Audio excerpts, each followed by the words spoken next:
கடற்படை கிடையாது, ஈரான்ட்ட விமானப்படை கிடையாது.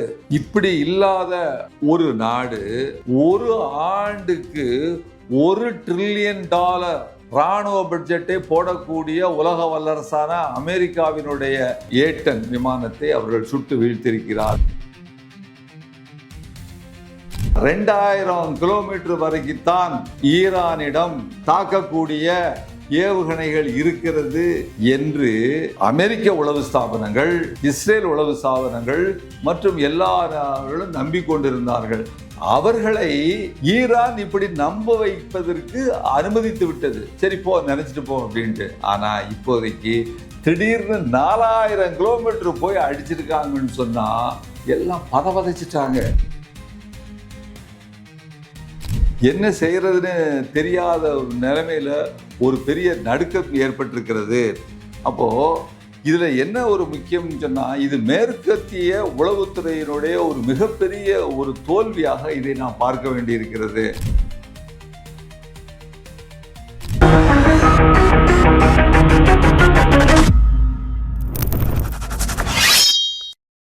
வணக்கம், நான் கே பாலகிருஷ்ணன் பேசுகிறேன். ரூஸ்டர் செய்தி ஸ்தாபனம் வழியாக உங்களை சந்திப்பதில் மிக மகிழ்ச்சி. இன்றைக்கு வளைகுடா அந்த யுத்தத்தில் என்ன நடக்குதுங்கிறத நேற்றும் இன்றைக்கும் உள்ள செய்திகளாக பார்ப்போம். முதல்ல ஒரு செய்தி ஈராக் நாடு அறிவித்திருக்கிறது. என்ன அறிவித்திருக்கிறது?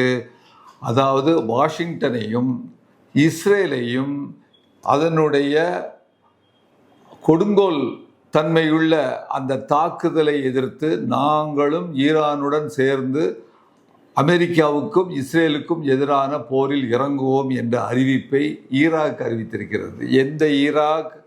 ஒரு 80ஆம் ஆண்டு முதல் 1980 முதல் 88 வரை ஈரானுடன் மிகப்பெரிய யுத்தம் 10 ஆண்டு காலமாக நடத்திய அந்த ஈராக் இப்படிப்பட்ட ஒரு செய்தியை அறிவித்திருப்பது ஒரு மகிழ்ச்சியான விஷயமாகும். ஏகாதிபத்திய எதிர்ப்பு போரில் அனைத்து 3ஆம் உலக நாடுகளும் ஒன்றிணைகின்றன என்ற செய்தி.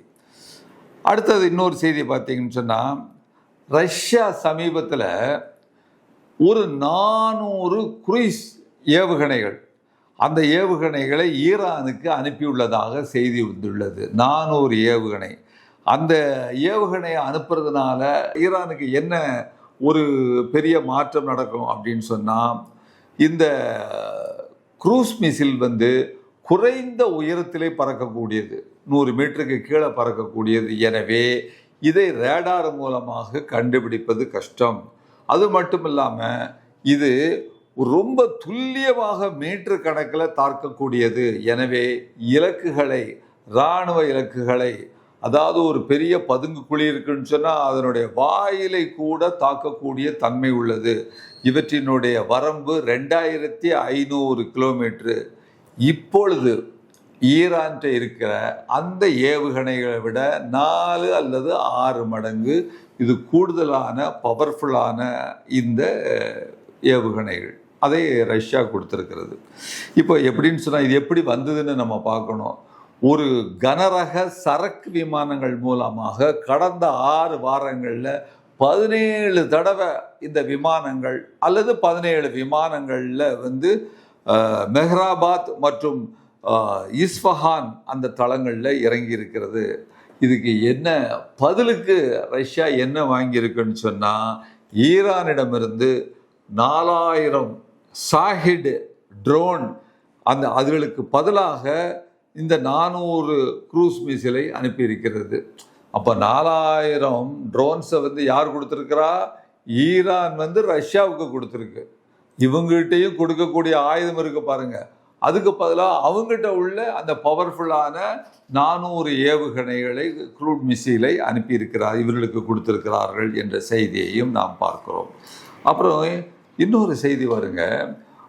ஒரு ரொம்ப புகழ்பெற்ற, அதாவது சண்டேல கிரவுண்ட் ஃபோர்ஸஸ் முன்னால் போகணுன்னா அதற்கு அந்த ஏட்டன் வார்தாக் என்று சொல்லக்கூடிய ஒரு விமானம் தரப்பட போகுதுன்னு சொன்னால் அதுக்கு ஆதரவாக எதிரிகளெல்லாம் வீழ்த்தக்கூடியது, டேங்களை வீழ்த்தக்கூடிய அந்த விமானம் ரொம்ப விலை கூடினது.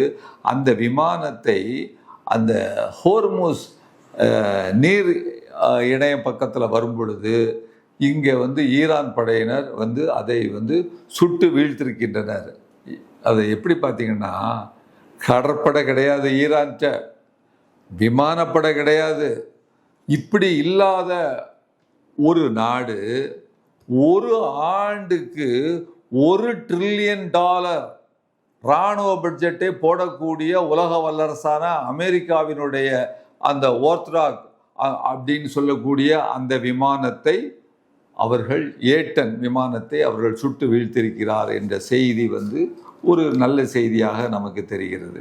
நமக்கு நல்ல செய்தி அப்படின்னு சொல்கிறோமே, ஒரு யுத்தத்தில் நாம் வந்து இந்த நாட்டுக்கு ஆதரவா இந்த நாட்டுக்கு ஆதரவா என்று பார்ப்பதை விட ஏகாதிபத்தியம், உலக ஆக்கிரமிப்பாளர் ஏகாதிபத்தியம், அதற்கு எதிராக உள்ள பிற நாடுகள், இப்படி தான் நம்ம அந்த போரை பிரிக்க முடியும். எனவே உலகத்தில் உள்ள உழைக்கும் மக்கள், உலகத்தில் உள்ள 3ஆம் உலக நாடுகள் அனைத்தும், அதிலுள்ள தேசப்பற்றாளர்கள், அதிலுள்ள ஜனநாயக சக்திகள் எல்லோரும் 3ஆம் உலக நாடுகளைத்தான் நாம் வந்து ஆதரவளிக்க வேண்டும். அதற்கு அந்த செய்திகளை கூடுதலாக கொடுக்கணும். அதுக்காக நம்ம பொய் சொல்லணுங்கிற தேவையில்லை, அதை வெளிச்சம் போட்டு காமிக்கணும். ஏன்னா இந்த செய்திகளை, இவர்கள் அடிக்கிற செய்திகளை, அதாவது கார்ப்பரேட்டுகள் அழித்து விடுவார்கள். அப்போ நமக்கு இந்த மாதிரி ரூஸ்டர் நியூஸு அல்லது வேற ஏதாவது இருக்கக்கூடிய சமூக ஊடகங்கள் இருக்குது பார்த்தீங்களா, இது வாயிலாகத்தான் நம்ம கொண்டு போக முடியுமே வெளியே பிபிசி சொல்ல மாட்டான்,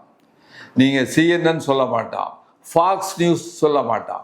அப்போது நமக்கு ஆதரவான இந்த செய்திகள் மூலமாக நம்முடைய ஆதரவு சக்திகளுடைய அந்த போரை நாம் வந்து கூடுதலாக சொல்ல வேண்டியது. சரி, இப்போ இன்னொரு முக்கியமான செய்தி பார்த்துடுங்க. இது அதாவது ஒரு சாதாரண செய்தியில் வந்து மிகவும் பாதுகாப்பாக இருக்கக்கூடிய ஒரு இடத்தை ஈரான் தட்டிட்டான். அதாவது கடந்த 72 மணி நேரத்தில் இந்த செய்தி வந்து வந்திருக்கு. ஆனால் இதை பெரும்பாலான ஊடகங்கள் வந்து இதை சரியாக விளக்கலை அல்லது இதை போகிற போக்கில் சொல்லியிருக்கிறாங்க.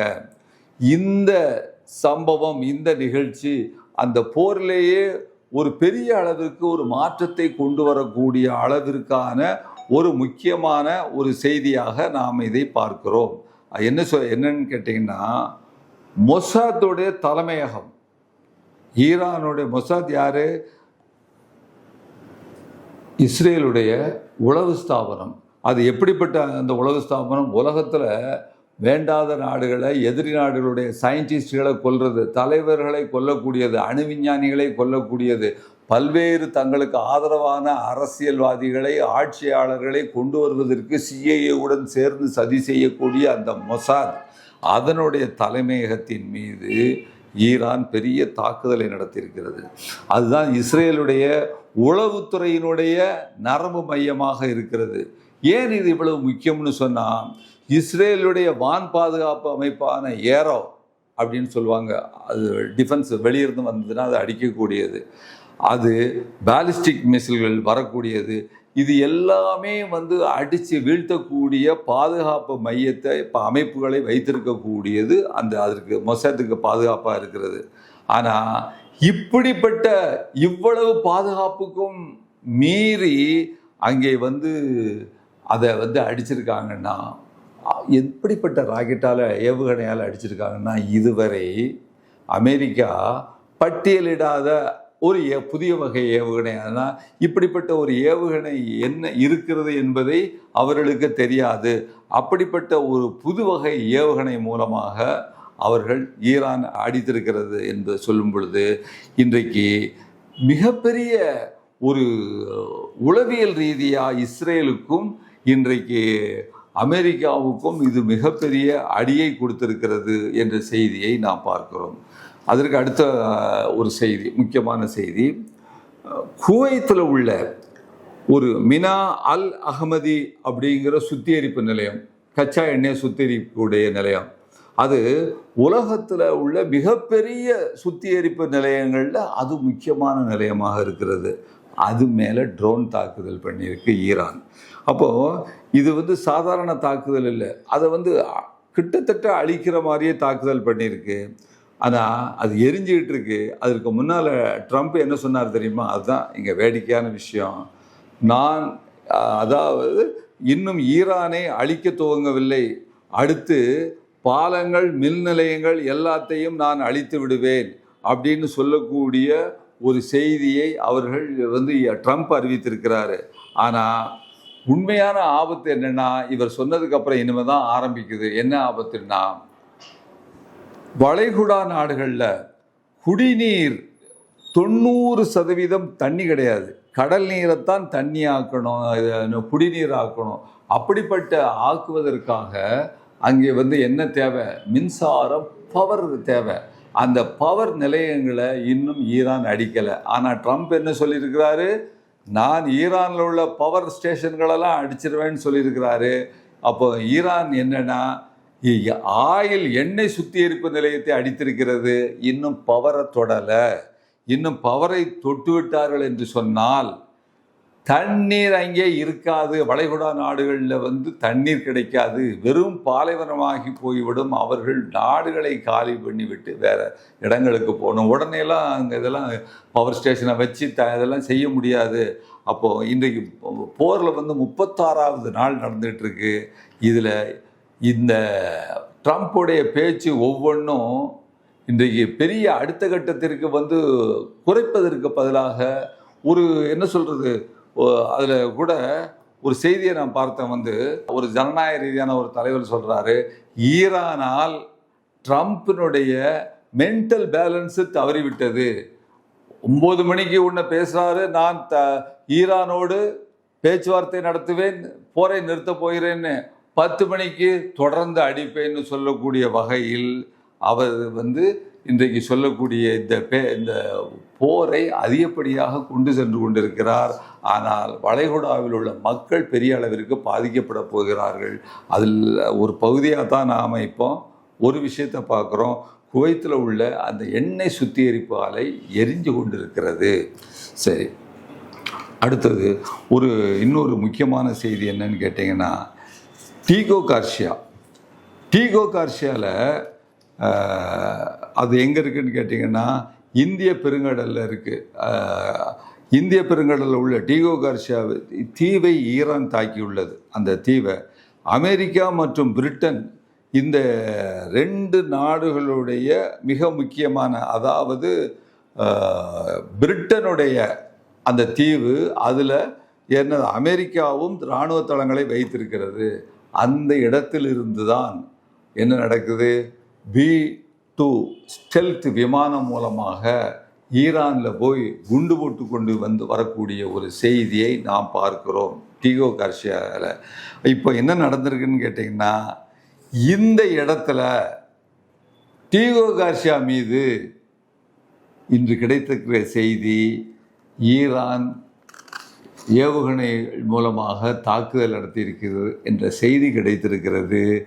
இதை Wall Street Journal, Washington post, சீன ரஷ்ய ஊடகங்கள் இதை உறுதிப்படுத்தியுள்ளன.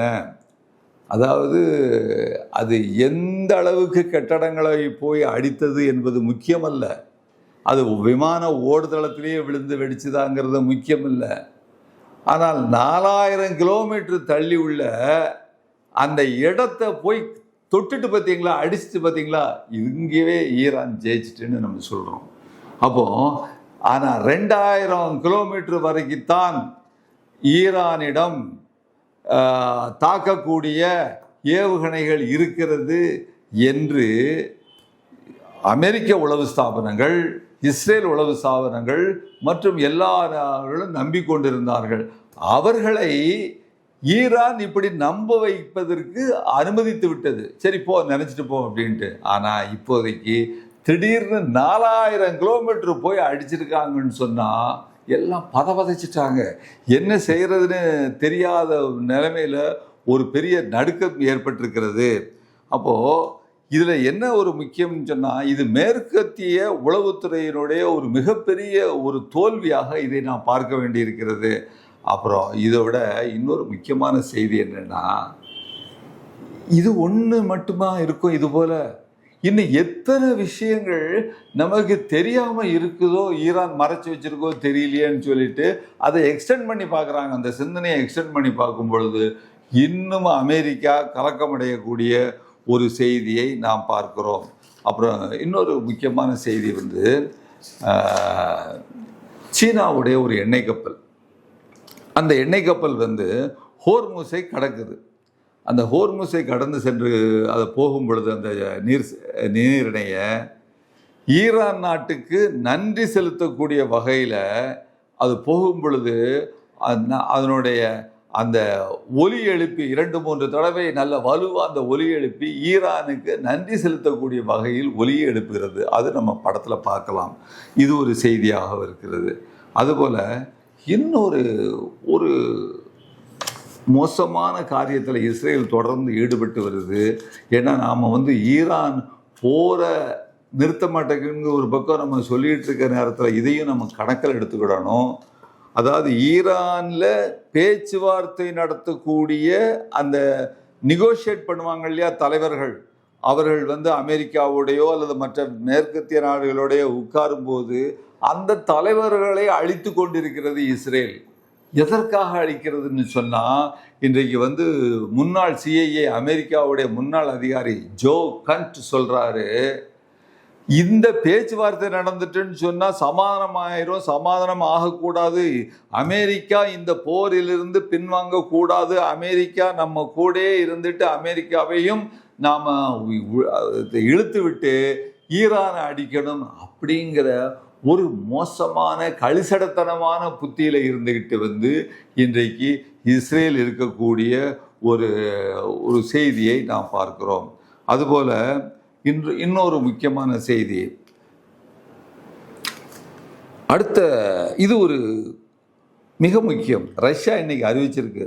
என்ன அறிவிச்சிருக்குன்னா, எதிர்காலத்தில் ஐரோப்பாவோடு நாங்கள் எண்ணெய் மற்றும் இந்த எரிவாயு இந்த ஒப்பந்தங்களை நாங்கள் போடுவது டாலரில் கிடையாது அல்லது ரூபிளில் கிடையாது, சீனாவுடைய கரன்சியான யுவானில் மட்டும்தான் நாங்கள் போடுவோம்னு ரஷ்யா அனௌன்ஸ் பண்ணியிருக்கு. அது மிகப்பெரிய விஷயம். ரஷ்யாவும் சீனாவும் தான் இன்றைக்கு மிகப்பெரிய ஒரு வல்லரசுகளாக இருந்து கொண்டிருக்கிறது. அமெரிக்காவுக்கு எதிராக ஈரான் சொல்லிக்கிட்டு இருந்தது யுவானில் தான் கொடுக்கணும்னு ரஷ்யாவும் இதை சொல்லி இருக்கிறது. அது ஒரு பெரிய செய்தியாக நாம் பார்க்குறோம். அப்புறம் இன்னொரு விஷயம் பாருங்கள், ஒரு F-35 விமானத்தை வந்து ஈரான் சுட்டு வீழ்த்துறதுக்கு பின்னால் அதில் இருந்து 2 பைலட்டு வெளியே வந்துட்டாங்க. ஒருத்தரை வந்து அமெரிக்காவுடைய அந்த படைகள் வந்து காப்பாற்றிட்டாங்க. இன்னொரு அந்த விமானி வந்து ஈரானுடைய பகுதிக்குள்ளே போய் விழுந்துட்டார். அவரை வந்து அவர் இருக்கிற இடத்த போகிறதுக்குள்ள இவங்க ஹெலிகாப்டர், அப்பாச்சி ஹெலிகாப்டர்னு சொல்லக்கூடிய ஹெலிகாப்டரில் போகிறதுக்கு முன்னால் அவரை வந்து அவங்க அங்கேருந்து எடுத்துகிட்டு போயிட்டாங்க. இப்பொழுது உயிரோடு ஒரு அமெரிக்க விமானி ஈரானுடைய அவர் பாதுகாப்பிற்குள் இருக்கிறார், ஒரு கைதியாக இருக்கிறார் என்ற செய்தி. அப்போது ஏற்கனவே இந்த நிக்சன் பீரியட்லாம் பார்த்தீங்கன்னு சொன்னால் வந்து அந்த அமெரிக்காவுடைய கைதிகள் வந்து அவர்களை பிடித்து வைத்து கொண்டு அவர்களை டிவியில் பேச வைக்கிறது, அது மூலமாக அமெரிக்க மக்களுடைய உணர்வுகளை தூண்டுவது, இப்படிலாம் அவருடைய ஆட்சியே கவர்ந்தது அது ஒரு சமயம். அதுபோல் இன்றைக்கு இந்த அமெரிக்க விமானியினுடைய உயிர் ஈரான் கையில் இருக்கிறது. கொல்ல மாட்டாங்க, ஆனால் அது ஒரு மிகப்பெரிய அடியாக, ஒரு மிகப்பெரிய இழப்பாக. அன்னைக்கு உயிரோட ஒரு மனிதன் இருக்கான்னு சொன்னால் அவங்கள பற்றி அமெரிக்க மக்கள் பயப்படுவாங்க. ட்ரம்ப் பயப்பட மாட்டார், அமெரிக்க அரசாங்கம் பயப்படுதோ இல்லையோ, மக்கள் பதவியளிப்பார்கள். என்னுடைய மகன், என்னுடைய அண்ணன், தம்பி இருப்பான்னு பார்த்தீங்களா, அதுதான் முக்கியம். எனவே போர் என்பது எல்லா மக்களுக்கும் எதிரானது. ஆளும் வர்க்கங்கள், அதுவும் குறிப்பாக ஏகாதிபத்தியம் நடத்தக்கூடிய போருக்கு எதிரானவர்கள் நாம் என்ற கருத்தோடு இன்றைய காணொளியை முடித்துக்கொள்வோம். நன்றி, வணக்கம். ஊடகம் கார்ப்பரேட் அரசியல்வாதிகளின் கைப்பாவையாக, அடிமைகளாக இருந்தது போதும். இனி சாட்டை எடுத்து சுழற்றும் நேரம் வந்துவிட்டது. ஊடகம் பொதுமக்களாகிய உங்களுக்காக, உங்களாலேயே இயக்கப்பட வேண்டும். ஊடக சுதந்திரத்திற்காக உங்களின் பங்களிப்பை இன்றே அளித்திடுங்கள்.